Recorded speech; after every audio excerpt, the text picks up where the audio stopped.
Hi everyone, it's Victoria with Nutrition by Victoria. I have a Master's of Science degree in Human Nutrition and I'm here to help you build a high-functioning metabolism so that you can get and stay effortlessly slim, lean, fit, and healthy while eating as much as you want of the right foods. And what are those foods? Plant foods, fruits, vegetables, starches, legumes if desired, sugar to taste. That is the secret formula for getting the results that you want. You know, health is wealth, as they say. And when you have that in order, you have a nice foundation for your life to build on top of. So many people sacrifice their health in the name of, you know, quick weight loss or financial success, or, you know, just to a lot of people are controlled by their addictions to, you know, food, substances, whatever. Well, this is the way out, okay? So we have been reading the Mucusless Diet Healing System, the scientific method of eating your way to health. Building that health is the foundation for life. Don't neglect it, because if you do, eventually, even though you've been pursuing these other ideas of grandeur, your health will start to deteriorate if you haven't built a solid foundation.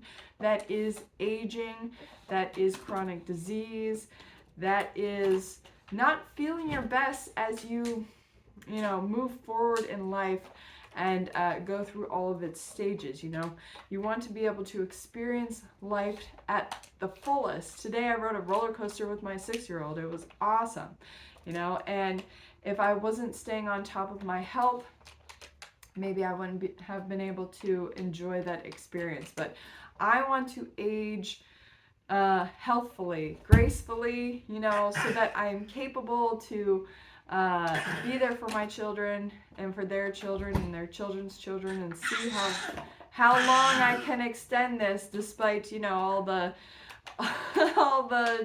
you know, not so great things that I have been exposed to through my life, especially, you know, during my younger years.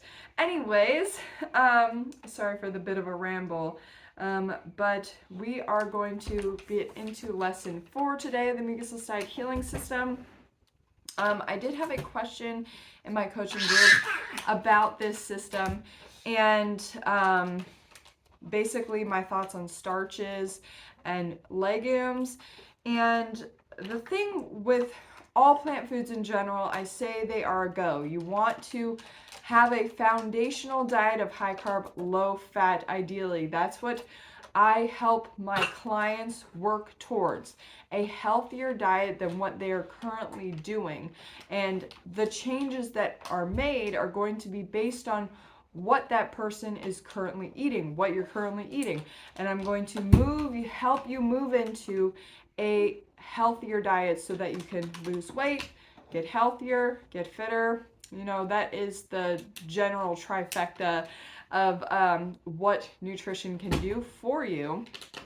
So that's what I'm going to help you do. And by doing so, we're going to be eating more high carb, low fat plant foods, okay? Fruits, vegetables, starches, legumes if desired, sugar to taste. Now, if you are already, you know, a fruit-based person and you want to cut the starch, then I'll help you do that. If you're eating a standard American diet, we're going to still be including starches and legumes as well as fruits and vegetables. So it all depends on where you're coming from. I've never liked legumes, so I don't eat them. Recently, I've moved into an all fruit diet, so fruit for breakfast, fruit for lunch, fruit for dinner with vegetables. But just the other day, I had some sweet potatoes as well. So you kind of have to go with the flow with this. You have to be willing to understand where you're at with your body's ability to heal and regenerate, and what you need to do to support that process with your diet. And that is all included in the Mucusless Diet Healing System.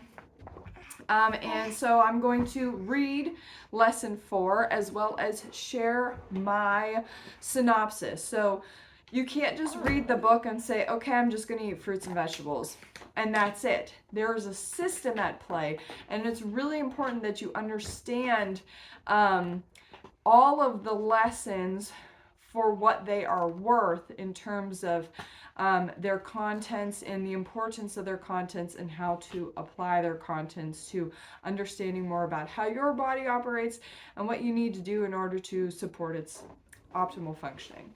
Okay. Lesson 4, the diagnosis continued. Fat and lean types. So we're getting into metabolic typing here, okay? Arnold Ayer's perspective is very interesting.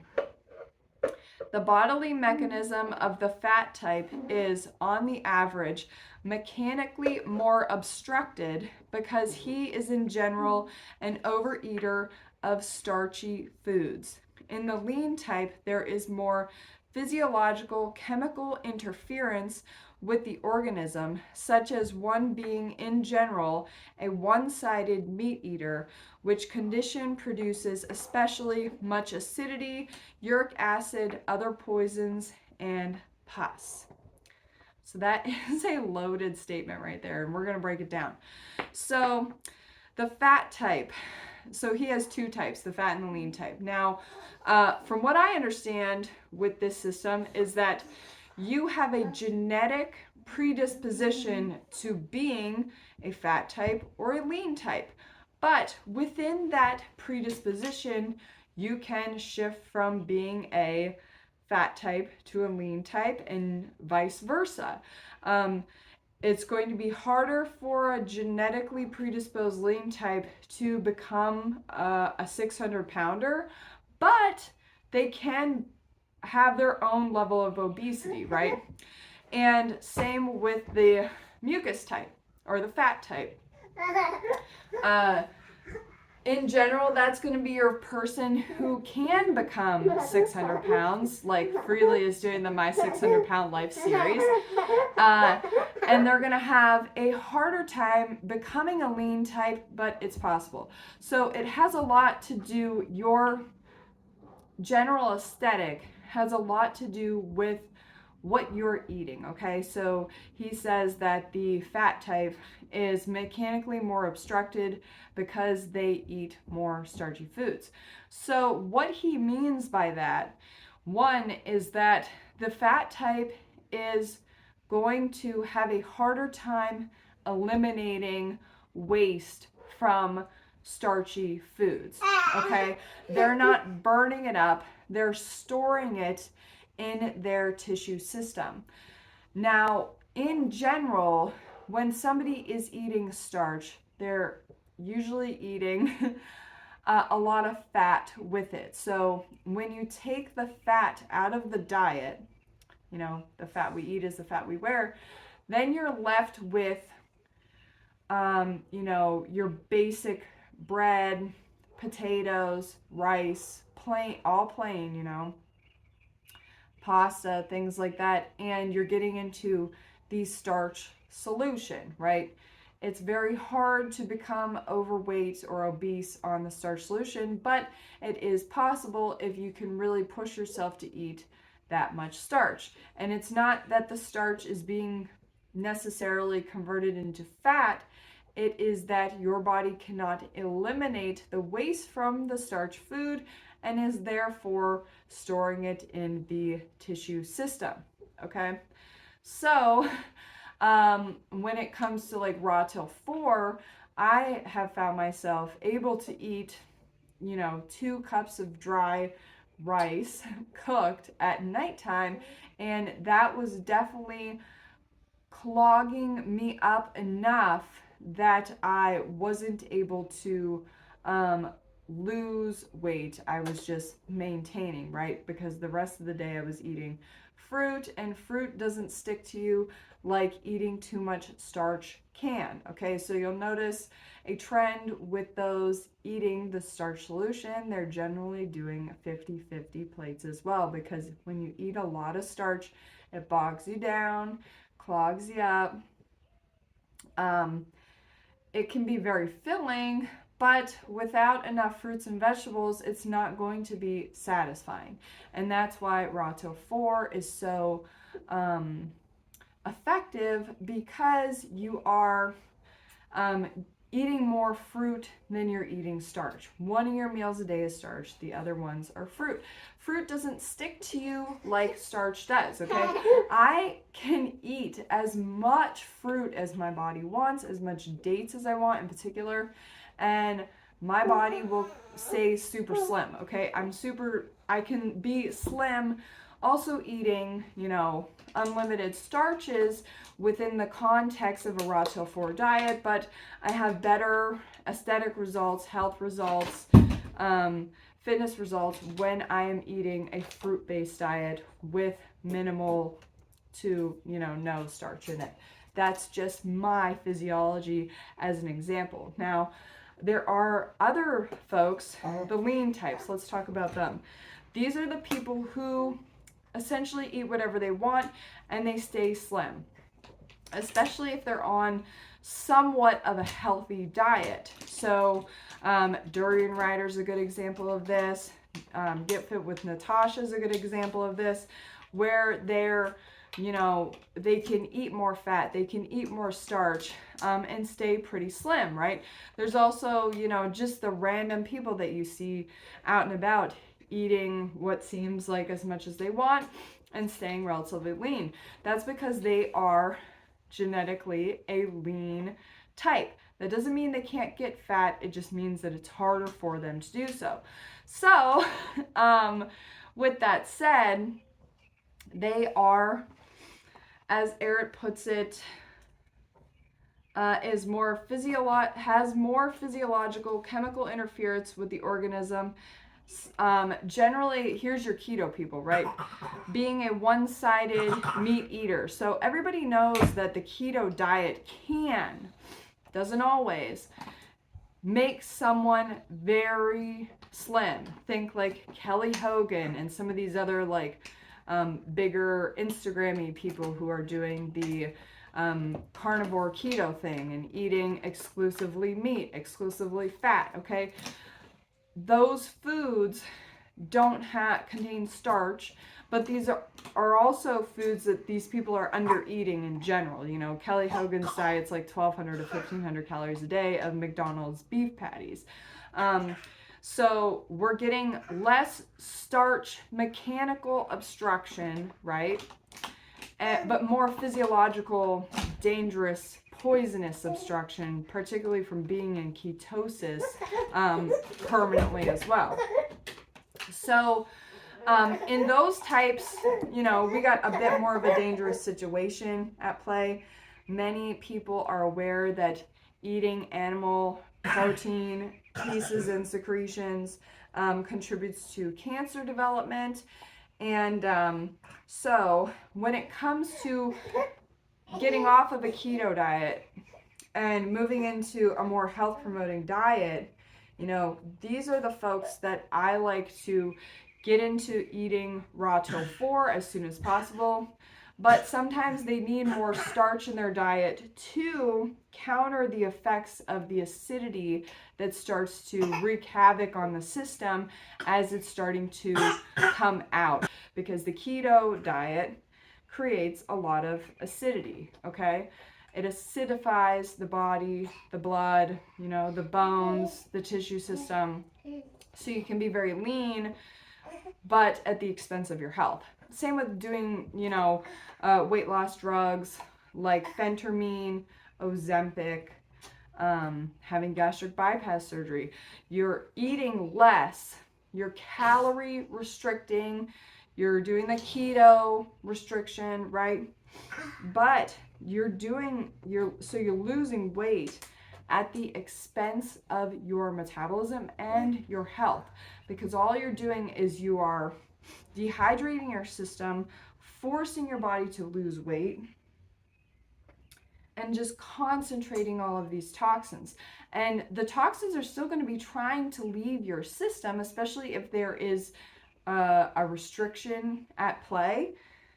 And then you run into, all kinds of issues with like bowel issues and kidney issues and, you know, arthritis and osteoporosis and GI issues, because that acidity is trying to come out.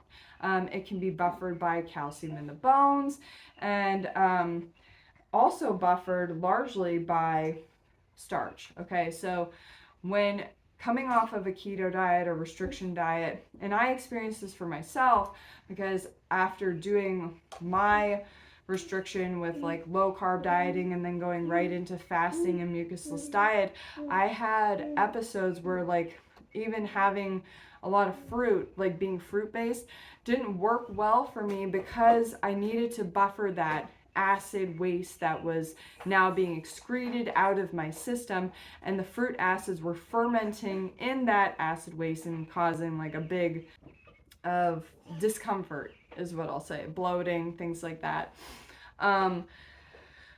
So it's best to use starch to buffer that acidity, because that's what starch does, is it will neutralize acid waste. I even find right now if I'm having too heavy of an elimination, there's too much waste that's being excreted out of my tissue system and my blood and into my GI tract, and it's causing like a lot of gas, bloating, discomfort, I will incorporate the starch back in because it's heavy, it's neutralizing, it will help push that waste out of the gut. Okay, so even though I've been eating exclusively, you know, fruits and vegetables for the last month, for the most part I have been having starch periodically here and there to help, you know, push waste out of my system. And what's really interesting is that you think, okay, well, what are you talking about waste? You know, our body is literally pushing waste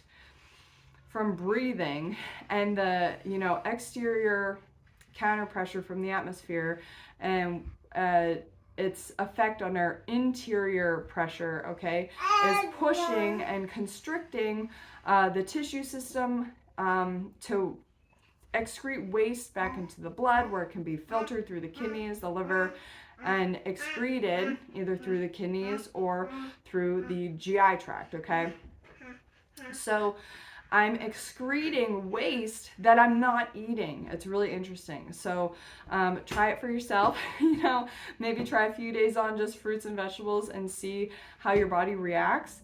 And then, you know, go back into eating, you know, raw till 4, and just note the differences. So that's, you know, really where I'm at. The other day I had a rough day. I had to eat, you know, a lot more frequently, and I ended up needing to have starch at night to neutralize some of the waste that was coming out of my system, and it was very, very beneficial. So if you need help, you know, on your own personal transition with your diet and your health in order to get the results that you want, sign up for my coaching group, or sign up for a one-on-one coaching session with me, and those are available down below in the description box. Okay, let me know if you have any more questions about this topic. I'm actually going to leave it here because I only read like one little section of lesson 4, but it's such a profound section,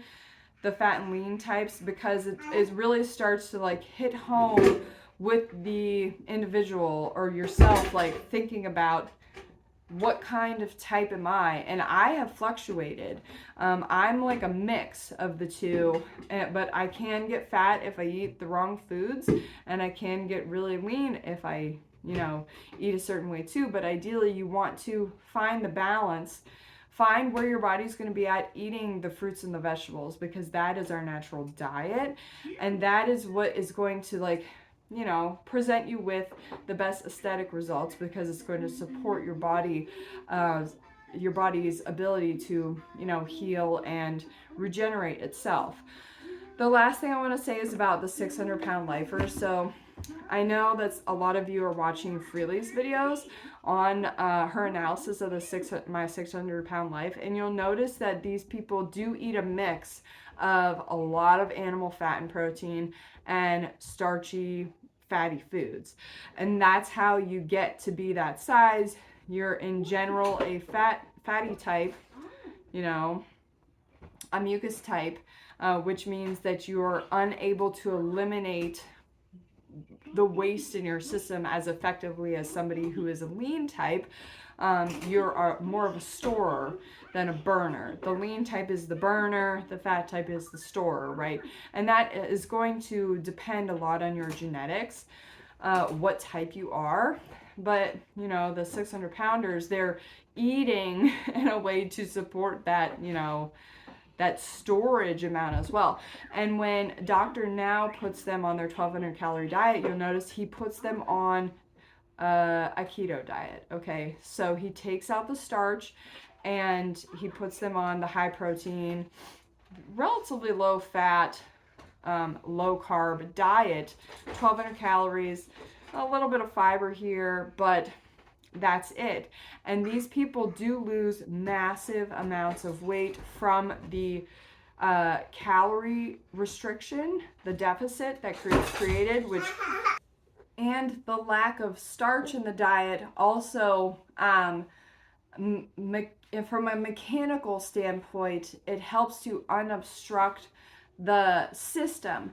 But all of this is being done at the expense of one's health because they are being restricted from the foods that create health, i.e. fruits and vegetables, and they're still consuming foods that contribute towards disease, which is your high protein, you know, animal-based foods. Okay, that is it for today's video. Thank you so much for watching and tuning in. I will read the rest of lesson 4 in the next video. Leave your comments or questions down below, and I'll see you guys next time. Bye.